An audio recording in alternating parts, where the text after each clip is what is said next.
Hi folks, this is Poogle from Rocket Realty. In today's show, I'm going to talk about roof replacement and the entire process related to insurance claim. I manage 50 different properties in Dallas-Fort Worth area. And in the last 3 years, due to the hail storm that Dallas-Fort Worth has encountered, I had replaced about 20 different roofs. So when I'm replacing that volume of roof, I need a reliable contractor who can do the job, who is honest and who is ethical. Now, after researching and evaluating a number of roofing companies, I decided to do business with Renown Construction. And Renown Construction has assigned me a wonderful, talented, experienced, honest individual called Rodney Weary. He is my project manager for all these different projects and had number of close working relationship with him. So I'm going to interview him, ask him questions so that you can benefit. So don't miss the show. Hi, Rodney. Thanks for making time. Could you please introduce yourself for the audience? Well, thank you, Poogle, for having me. My name is Rodney Weary, and I'm a senior insurance restoration specialist for Renown Construction. Got it. Thanks. So, Rodney, how long have you been doing this business? Okay, so I've been with Renown for 3 years as an senior insurance restoration specialist. However, I do have about 12 to 15 years in the construction field. I used to be a general contractor as well. Built homes from the ground up, did a lot of Section 8 work, HUD work, condo conversions, mid-sized commercial rehab. So I've been blessed to be able to put my hands on a lot of different aspects of construction. So I consider myself pretty well educated in the fact I also have a degree in insurance restoration. So I also bring that to the table to help my clients understand the process and what happens and what works, what doesn't work, and how to navigate through this entire insurance claim, because it can be kind of cloudy sometimes, kind of overwhelming. So my job is to bring the facts to the table so you can make a good decision for your home. So a lot of my clients, Rodney, they have a hail damage. Yes. They panic. What should a homeowner do as a first step? You know what? That is a great question. I would say this: before a hailstorm even hits, you need to build a relationship with a reliable roofing contractor or general contractor even prior to.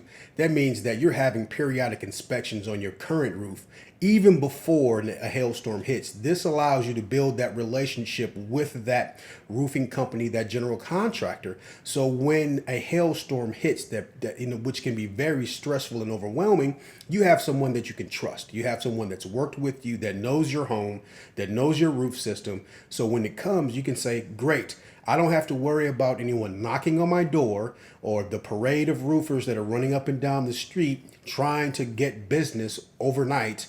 You don't have to worry about that. So I always tell my clients, and I tell them now, make sure you understand who your roofing company is. Do your due diligence. Review their credentials, understand who they are, what they're about. Are they insured? Are they licensed? Because in the state of Texas, you don't have to be licensed, but I recommend that you work with a company like Renown that is licensed. That means that we have a bureaucracy that can actually check our work to make sure that we're doing things properly by you. So the first step after you've done that is to get to the claim process. So now you and your roofing contractor should meet. Talk about the damage. Talk about, what is your end goal? What do you want to see happen with your home? How do we bring it back to life? Are there any leaks that we take care of? So if there is a leak, we'll bring our tarp team out to make sure we've secured the envelope so you don't have any further problems, to now relieve you of the stress of going through a hailstorm and being, disoriented or uprooted through this storm. So then we've done that. The next step is to file the claim. Once you file that claim, you will be given a claim number. You will also be given the adjuster and their information. Okay. At that moment, the adjuster will say, great, I will come out on this particular day at this particular time. At that time, As your contractor, that would be me, as the senior insurance restoration expert or specialist, I will come 30 minutes, 15 minutes, 30 minutes prior to stage everything and get it all set up, because they're human just like we are. When they get a hailstorm hits the area, they have to do claim after claim after claim after claim. So they may go through your home really quickly and miss a few things. My job is to first get all of my facts together. That's what I do prior to that. Get all of my facts, photos, measurements, and all of those things. So when the adjuster come, I can sit down and articulate the issues that are going on with your home. Front, right, rear, left elevations, the roof. I know everything that's happening, so I can make sure that we've maximized your claim, that everything is itemized, so you don't have to come back and say, uh-oh, we've missed something. Who pays for that? No, my job is to capture all of the damage on your roof, gutters, downspouts, windows, any type of damage, fence, staining, power, all of those things. My job is to capture that. Now, once that has happened, now I have to study that claim. So I need to make sure that everything that we've talked about during that adjuster's meeting is captured on that scope of work or estimate that they send. Now, let's understand one thing. When they say estimate, it kind of throws the homeowner off, and it's by design. So they're saying, we're going to send you an estimate that automatically makes you think as a homeowner that, uh-oh, I have to get estimates from all of these other roofing contractors just to make sure I'm getting the best deal. No, the best deal is maximizing that claim. Okay, so it's a good, better, best situation. And I always ask my homeowners, do you want the insurance company to pay for a good estimate or scope of work, a better estimate or scope of work, or the best estimate, scope of work? You want them to pay for the best. So at that moment, that's what I do. I maximize it so you can have the best claim, so you can make sure that your roof system and all of the work that needs to be done to indemnify you is captured. Okay? So now we've gone through that process.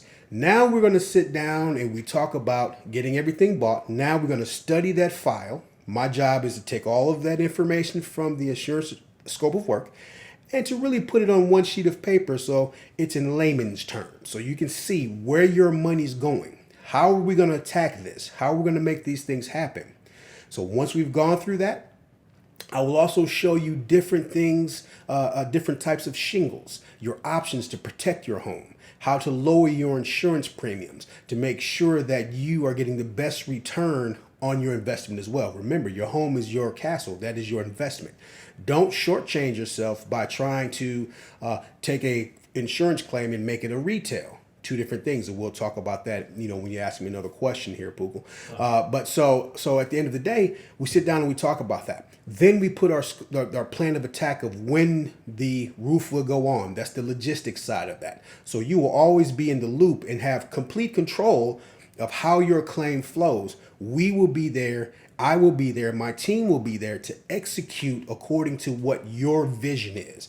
A little bit different from pushing shingles. We solve problems. We don't push shingles. Got it. Thanks, Rodney. So one thing that I took from your update was it is very important for the insurance adjuster and the general roofing contractor to meet eye to eye, face to face, when they come to make an adjustment. Is that correct? That is absolutely correct. And so what happens is, and let's understand the parties involved. When you have an adjuster that works for that insurance carrier, their job is to maximize the profits of the investors, right? Our job is to maximize the claim for the homeowners, because you pay for a policy that says you need to be indemnified. That means we're not piecemealing a roof system. We're not piecemealing your job. It has to be 100% complete, and so you can be indemnified. Okay. Yeah. So in essence, as a general contractor, when you're representing a policyholder, you're trying to take care of the interests of the policyholder whereas an insurance adjuster is trying to take care of the insurance company, which means they want to pay as little as money as possible, whereas you're focusing on getting the best value. That's right? correct. Okay. That's absolutely correct. Right. Yes. Now we'll get into some more questions because when there is a hailstorm, Yes. you see these many roofing companies suddenly come from out of town. Right. They pop up and put signage all over the yard, and Right. they sometimes knock on the door. Right. What are those companies? What is your experience? And some of them even come and say, you know what? We will pay you the deductible. Right. Just show me the scope of work, Right. and we will fix your roof. Right. It is very enticing, right, Rodney? Right. If somebody pays $2,500 deductible, Right. what are your take on that?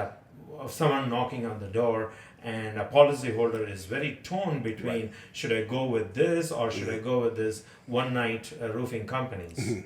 Okay, great question, Poogle, and I run across this a lot with homeowners. And I go back to the first statement that I made. If you really want to stay on top of bringing the best quality contractor to your home, you should build that relationship prior to a hailstorm. Now, the hailstorm is hit. No problem. Now you have the roofers that are knocking on your door. Keep in mind, when the insurance company pays for a claim, that entire dollar amount is what it will cost to repair it properly. When you start negotiating or deviating from that, then you run into a lot of huge problems with your claim. Here's one example. Say that a roof is $10,000. They hold depreciation, which is they're saying that once you have completed the roof, contractor, we will release, we'll say $2,000. Okay? You're responsible for $1,000 of that. That's your deductible. I just said earlier that the roof costs $10,000, and it also said that insurance companies don't pay the maximum for what your roof is actually worth. I have to actually, maximize your claim. So if they're not paying 100% or the maximum, they're already shortchanging you from the beginning. Now another roofer comes in and says, I can do that job for $6,500. You have with that. If the job costs $10,000, where are they cutting costs? It's either going to be in quality, material, or time. Any way it goes, you can't have all three. So if you're cutting costs and their quality doesn't come out right, then who's on the hook for that? You are, because what happens next is, so they paid $6,500. They put a roof on. The roof leaks. You got to go try to find them. They've closed shop or they've left. What happens? Now you got to fix a roof that you repaired. But let's go back to the dollars. $10,000, $2,000 for recoverable depreciation, $1,000 for deductible. They say, so there's $7,000 left. They're saying $6,500 they'll do it for. So guess what? In order to get that final depreciation, they're going to have to send a bill in for the $10,000. So did they do $10,000 worth of work? No, they did not. And you did not pay your deductible. You sure did not. So what has happened? You've now committed insurance fraud. That contractor has put you in harm's way because they've gone back to recoup their RCV or that $2,000, and they did not complete the work according to that price. So that's insurance fraud. So now, what do? Well, you could take that risk and hopefully that there won't be a problem. But with the new laws that have come out after September 1, at any given moment, the Texas Department of Insurance can run an audit on that roofing company. So say that down the road, they did a roof on another person's house. It came out bad. They got reported. Now they can open up their entire books and they can say, hey, we went back to your job, Mr. and Mrs. Jones, and I noticed that you all reported that you did $10,000 worth of work, but I don't see a deductible check. I don't see anything. What happened there? Where's the final invoice? You said, so you run into those problems. So you don't want to do that. So let's recap what that means. When you're dealing with these, I would say roofers that come by and knock on your door, one, you need to make sure that they are licensed, insured, which we are. They have a freestanding building with people in it. They're reputable. They've dealt with insurance claims before. They have many reviews, Google reviews. They have awards across the country. When I say across the country, because we are actually in Inc. 5000, top 500 fastest growing companies in the United States of America. So that's 2 years in a row. So that's always good to have. So you want to have those credentials, right?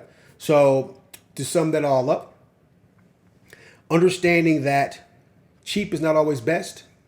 And when you're dealing with insurance claims, you run a risk, both financially, quality of product, legally, and you put your family in harm's way. So hopefully I answered that question. That's good. Thanks, Rodney. I have a few follow-ups on it. I want to summarize your thing. So you had a roof claim for $10,000. Right. $1,000 is the policyholder's deductible. Yes. $2,000 is the depreciation or replacement cost. Right. And $7,000 is what the insurance company paid for. Correct. As initial check. Correct. So when you come and a substandard roofing company says, I will do it for $7,000, they complete the job. What you're saying is when they enter into some kind of an agreement with the policyholder, they complete the job and they fake the bill for additional $3,000 so that it appears that the policyholder has paid the deductible. Correct. The risk we are running is they have faked or fudged the transaction. Correct. Wherein there is no check that is physically going from the policyholder to the insurance company for $1,000 deductible. Correct. So when the state audits, then the policyholder will be liable or will be found guilty, meaning they have not returned the check. It's been fudged by the... Did I summarize it correctly? You absolutely. And sometimes I get long-winded. Right. But anyway, that summed it up in a nutshell. And let me also throw this on with it as well. If you have a roofer that comes out and that does the job for less than what it was, and if they don't file that depreciation, here's another thing that can happen to you. Down the road, it may be 5, 10 years, 15 years, you have another hailstorm. Hopefully you won't have it early, but later down the road, and you file a claim. Guess what? That claim is still open from that previous roof replacement because they did not turn in their certificate of completion or permits or any type of documentation to show that has been completed. So the trade-off is, in order to get your recoverable depreciation, you have to turn in all of your compliance documentation. And so when they don't do that, they've also left you, homeowner, with a claim that has not been closed, which now becomes you're uninsurable, and they can actually not insure your roof, but the rest of your home. The first time I heard that was in Fort Worth, and I never heard of anyone being uninsurable on their roof until it was replaced or proof of it, but they approved the rest of the home and insured that part. So that's the other side of that. Make sure that you have a company that goes after the recoverable depreciation, because now it closes your file and you're still insurable. If they don't close your file, your roof can become uninsurable, because now, in order for you to get another claim filed, you have to show proof that that roof was completed. And if you can't show proof from, two guys in the ladder, they may be gone and out of business. If you can't show proof that that roof was completed, now the insurance company is saying, I will not pay for this next roof because we don't know if you got the roof replaced or not from the last claim. So you got to be careful with that. Rodney, you bring a very interesting conversation because yesterday I had someone call me on the same topic. Yes. So this gentleman bought many years ago, not through me, but he's a good friend of mine. He bought a property. Yes. And apparently he filed for the insurance claim, and the previous seller has not completed the job. Right. And he has trouble. Right. So what that means is a policyholder, if they go with some Joe Mo schmuck roofing company and they don't do the proper paperwork, right, the owner of the property will have issues in selling the property in the future. Right.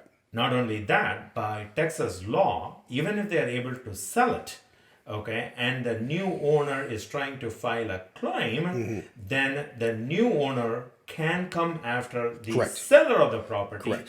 because seller disclosure notice survives That's correct. closing. That's correct. This is something that incidentally I came across this scenario yesterday. Yes. Now let's now move into a different topic. Sure. So they pick a very good roofing company that is Better Business Bureau rated. They build a relationship. They agree to pay the deductible. Now you come to work, right?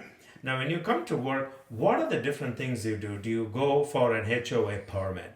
Do you help with the city permit? Talk to me about the steps you do to ensure the job is run right. Okay. It is all permitted. Oh, fantastic. So, that's here's the life cycle of that.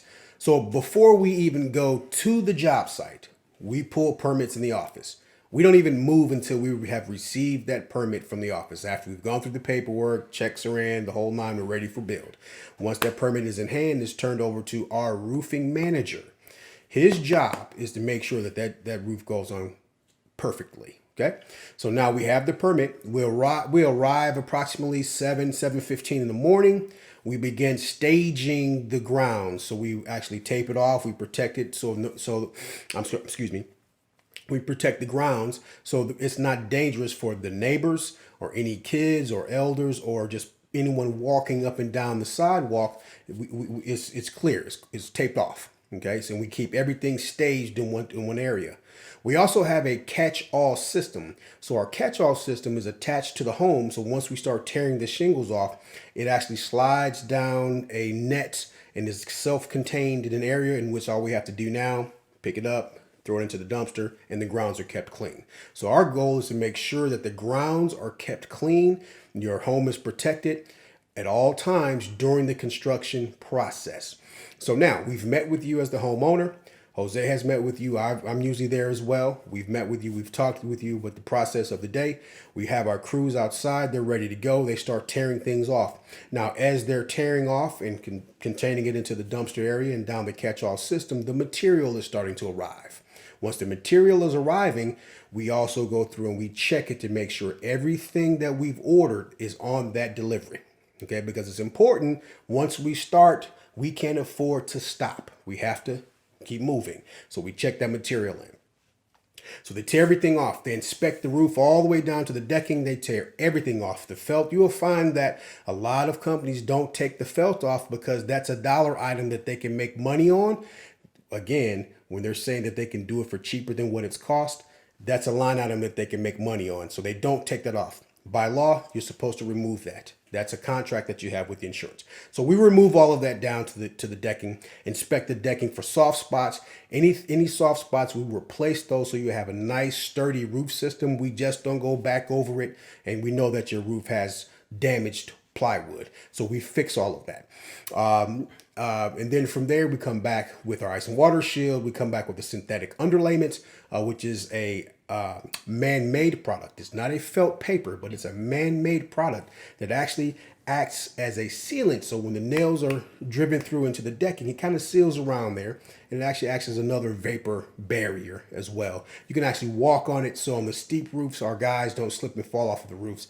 So it has many different values to that underlayment. Then we go back with the roof system. And then after the roof system is done, we come back and we do a full inspection of the grounds. So we have a large magnet that pulls up all nails and things like that. So there's no nails around so kids can get injured or hurt if they're in the backyard playing. We protect everything. We go through and we pull all of those nails up. So now the crew has taken everything off of the grounds. We've cleaned everything properly. Within the next day or so, then our roofing manager comes back out. He will re-inspect the grounds, make sure we haven't missed anything, because now we have a fresh pair of eyes, make sure everything is picked up properly. Then he goes into the attic system to make sure, attic itself, to make sure that we have the appropriate openings for all of the PVC that's going through the roof, and make sure all of our pipes are going through the roof so there's no gases getting into the attic. Everything is exhausted properly. The connections to the HVAC units and the water heaters, all of those are connected properly, so there's no gas or any carbon monoxide emissions throughout the roof system. So our job is to protect your home. So he does that. Then we're preparing for the city inspection. Once we've done all of those things, now we set up our city inspection. They come out, they double check everything that we've done. Once they've double checked that, they've signed off on the permit. Now we can actually put all of our paperwork together to prepare to send that and our final invoice over to the insurance company for payment.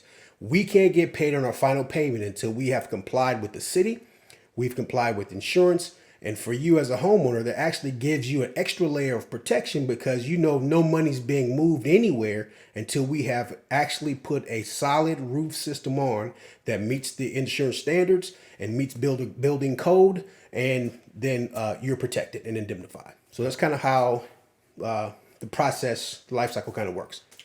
So to summarize, Rodney, so you plan the whole logistics of bringing in the material, preparing the space, and then doing the clean job. Yes. And having you inspect from your quality department, and the city does their checkup to ensure it is all safe. Right. And then you also complete the paperwork to the insurance company stating the job is done. Correct. So the other portion, which is the replacement cost value, the final check is released. Correct. And along with it, the policyholder should pay their deductible. Right. So the file or the claim is closed. 100% closed.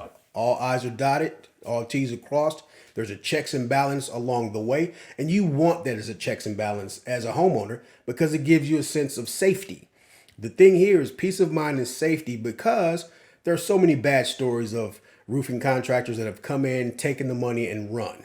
Right? Or they come in and they do a terrible job, and next thing you know, you're sitting on the hook. Here we have a checks and balance. We have the city involved. We have the insurance company involved. We have our inspections and quality control involved. Everything is there, and you will be able to see it as a homeowner. You see every process that we have, so you're in complete control of how this thing works. Awesome. So, Rodney, a few more questions. Yes. Last two. I know you have to go. Now, how about the after service? It's all installation is done. It is all done, right? Yes. You're a human being. Yes. There is some room for error. Yes. Now, what happens then? Are you still, from your company point of contact, the client can call you? Absolutely. Explain to me the after or customer care service from your company. Absolutely. And as you know, Poogle, I'm always there hands-on from beginning to end, even after the fact. So if there is an issue with a leak or there's something that wasn't quite right, absolutely, I will be that point of contact. You will call me. Rodney, listen, we have an issue. No problem, I'll take care of it because you're under warranty. We want to make sure that our clients stay with us for a lifetime. So you're under warranty with us. So immediately I get it into the system. It's sent out through our internal database to whichever department it needs to go to. They're scheduling the repair, and we get you all back in shape, free of charge. That's part of a warranty. No out-of-pocket expense for that. So yes, we will take care of you. Got it. Rodney, thank you so much. Are there any closing comments you want to make to my audience? Oh, well, you know what? First of all, thank you, Poogle, for having me come on and speak to your audience. Homeowners, it is very important that you treat your roofing and your home like an investment. Anytime you have a claim, that's protecting your investment. Don't shortchange it by trying to, save $1 here, save $1 there, or try to get the cheapest price and things like that. You don't want that. You want to make sure that your claim is maximized and you have a contractor or a general contractor that can actually deal with insurance and make sure that the product is done properly, that the grounds are safe, that your family's safe, and that you have the best product on your roof that will last a lifetime, okay? And lower your insurance, lower your insurance premiums, and just give you a peace of mind that you don't have to have any issues until there's a next hailstorm, obviously, but that you won't have any issues. So I would say to you, research your contractor, build your relationship with the contractor prior to a storm. I said that earlier, but make sure you do that. Have someone that you can trust. Make sure that you understand that, yes, I will have to pay a deductible. That's part of your contract to the insurance company. You're telling the insurance company that, and they're saying this: we will carry the heavy load of your claim if you pay your 1%. So if it's 1%, 1.5%, or 2%, start saving your money now. Put it in a separate account for storm date because a storm is coming. You don't want to be caught off with a $3,000 or $4,000 deductible because that's usually what happens. Homeowners aren't prepared. So if they're not prepared, that $4,000 or $5,000 or $3,000 can be a lot. So I would say put a little bit to the side now. We're in Texas. A storm's coming. It's going to happen. Be prepared. Do your homework, save your money, be prepared for the storm, do your due diligence, and find a reliable contractor, and you should have no problems. One more question Yes. is we were talking, I got a text message from one of my clients. This is a very common question that I come across. Poogle, we have 4 close friends who stay in the neighborhood and we want to cut a deal with the roofing company. Now, I think it is good to cut a deal, but does that absolve the owner of the property for not having to pay their insurance deductible? It does not Okay. at all. You are responsible. And as of September 1st, Governor Abbott signed off on the law that says that you as a homeowner are now responsible to show proof of payment for your deductible. Also, it would be governed by Texas Department of Insurance. So at any given moment, a contractor can file a claim against another contractor, or a homeowner can file a claim against a contractor because of their shoddy work. They can come in at that moment and audit that file. So yes, even though you may get a good deal, now if you get upgrade on shingles, so be it. If you get a couple of turbines, so be it. That's fine. But as far as your deductible, you have to pay it. And let me just share this with you, Poogle. There are going to be a lot of tricky characters out there. They're going to say, okay, pay the deductible and I'll write you a check right back.